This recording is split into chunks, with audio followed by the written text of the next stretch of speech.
Hello friends, তোমাদের জন্য নিয়ে চলে এসেছি ছোট্ট একটা টিপস। এটা হচ্ছে শাখার মধ্যে অনেক আমাদের ময়লা জমে থাকে। যেরকম দেখো, শাখার ফাঁকে ফাঁকে থাকে, নিচে থাকে, অনেক অনেক ময়লা জমে থাকে। সেগুলোর অনেক সময় আমরা ঠিক করে পরিষ্কার করতে পারি না।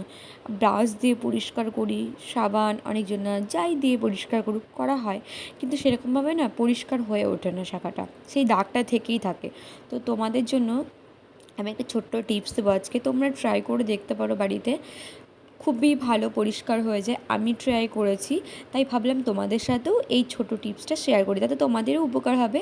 তো তার জন্য দেখো, আমি এখানে শাখাটা তোমাদের দেখিয়ে দিলাম আগে। দেখো কীরকম প্রচুর পরিমাণে ময়লা জমে থাকে, যেগুলো আমরা কোনো মতেই না বের করতেই পারি না। তার জন্য তোমাদের আগে এই আমার ময়লা জমা শাখাটা দেখিয়ে দিয়েছি। তারপরে দেখো, এর জন্য নিয়ে নিয়েছি একটা কেটে রাখা লেবু, আর নিয়ে নিয়েছি তোমার কিছুটা পরিমাণে সার্ফ, আর নিয়ে নেব একটা ব্রাশ, যেটার মাধ্যমে আমি আমার শাখাটাকে পরিষ্কার করতে পারবো।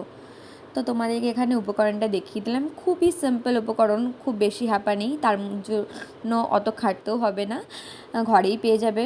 আর দেখো, আমি ওই লেবুটাকে না প্রথমে একটু লাগিয়ে নিলাম, যাতে ওই ময়লাটা না নরম হয়ে যায়, সার্ফ দিলে সঙ্গে সঙ্গে ধরো উঠে যায়। তো আমি লেবুটাকে ভালো করে আগে মাখিয়ে মাখিয়ে রেখে দেবো, কারণ রেখে দিলে নরম হয়ে যাবে ময়লাগুলো।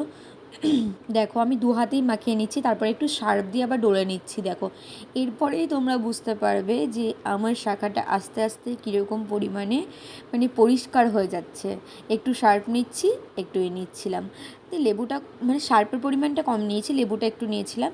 এরপর আমি ব্রাশ দিয়ে ভালো ভালো করে ঘষে ঘষে নেব, চারিদিকে যেদিকে আমার ময়লা ছিল সেদিকে আমি ভালো করে ঘষে নেব। দেখো, আস্তে আস্তে তোমরাই বুঝতে পারবে, তোমাদের সামনেই আমি দেখিয়ে দিচ্ছি, আস্তে আস্তে তোমরা বুঝতে পারবে আমার শাখাটা দেখো কতটা পরিষ্কার হয়ে গেছে। দেখেছো কীরকম পরিষ্কার হয়ে গেল, কত সুন্দর। কিন্তু কোনো খাটনি বা কোনো কিছু হ্যাপা এরকম কোনো কিছু ব্যাপার নেই, তোমরা ইজিলি ঘরে বসে এরকম শাখা পরিষ্কার করতে পারবে। আর দেখো কীরকম দুধের মতো সাদা হয়ে গেল শাখাটা আমার। আর দেখো, নিচেরগুলো ময়লাগুলো সব উঠে গেছে, সব একটু ভালো করে ব্রাশ দিয়ে তোমরা পরিষ্কার করে নেবে ডলে ডলে, তাহলেই সব উঠে যাবে। আর দেখো, দুই শাখাতে মধ্যেই আমার একদম পরিষ্কার হয়ে গেছে।